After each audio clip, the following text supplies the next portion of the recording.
Francesco Mandata. Mr. Mandata, you are from Mansfield, Massachusetts? I am. Do you work in Providence? I do. What do you do? I work with surgeons. I help them place medical devices in patients in all the hospitals in Rhode Island. Yeah. I've had other people who I think had the same profession as you. And are you actually in the operating room when they're operating? I am. No, you and I have something in common. Do you know what that is? We're both Italian. No, we have that in common, but Okay. something a little more exotic than that. Okay, what's We that? have the same first name. Okay. Right? Yep. Francesco. Francesco. Now, I have to tell you something that I have been trying for 25 years to get someone who comes before me, mostly women who tell me they're pregnant, to name their child Francesco. Francesco. I have not been successful. No. And I keep telling them it's going to be the new name of the future. It is. They won't listen.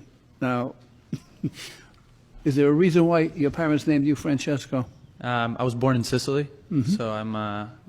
My grandfather was named Francesco as well. So. Inspector Quinn, I rest my case. My mother's father was named Francesco, so I was named Francesco. Yep. But I was the second born. Firstborn, my brother's name is Anthony, because my father's name, my grandfather on my father's side was named Antonio. Antonio. So my brother was named Antonio, right? Yep. No. Yeah. I strayed away. My son's name is Gianluca, so it's You very didn't- different. You didn't give him the handle of Francesco. I didn't. Huh? Okay, that's not going to help you.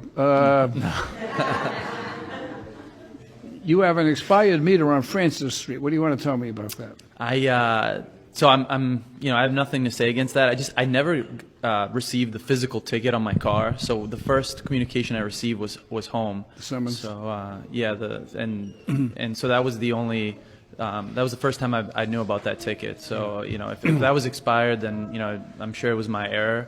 But I just Don't worry about it. yeah. All right. What hospital are you associated with here in Rhode Island? Rhode Island Hospital mainly, and Miriam. So I bounce around between the two. You're not supposed to be in the operating room now, are you? I'm supposed to be there soon, but it's okay.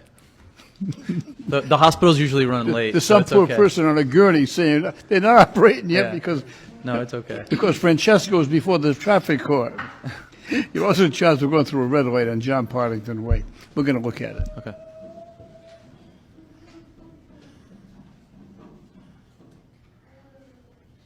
Okay, you went through the light. Where were you going? So I was going to Rhode Island Hospital. So usually the surgeons call me kind of last minute to go to their cases, and so I'm trying to juggle the medical equipment from one hospital to the other. So I definitely ran the red. I mean, you could have No, I know video you ran, evidence. Yeah. I know you ran the And red it was, light. I'm yeah. trying to figure out if you were on your way to the hospital. I was, yeah. So I was that I go to Rhode Island Hospital that way, and so I was coming from Miriam to go to Rhode Island Hospital, and I ran the light. Your Honor, that appears to be the future. That's about 10 minutes from now when he leaves here, on the way to Rhode Island. Yeah, now. He'll go through it again. I'll be very careful. How old were you when you came here from Sicily? I came here 7 years ago. Oh, from you, Sicily. well, you speak English remarkably well. My mother's an English teacher in Italy, so she taught me English. We're very young. But even at that, most people who speak A English, little accent. they have an accent. Yeah, I lost it, so I'm bilingual. All right, based on the explanation, I understand. I've had other instances where people have to be in an operating room, and the surgeons actually have to wait for them to to begin the operation, or sometimes in the middle of an operation. So based on that explanation, the matter's going to be dismissed. Thank you. Now, before you leave, just tell Inspector Quinn in Italian, right, what a wonderful experience it was for you to be in court today. Tell us, just in Italian, tell him that. È stato bellissimo oggi essere qui nella corte davanti a lei. Inspector Quinn, you going to answer him? What do you do? What are you going to say? You have to respond to say something. What's it, grazie? Speak Italian. Say thank you. Thank you. Have a good Judge. day. Thank you. Bye bye.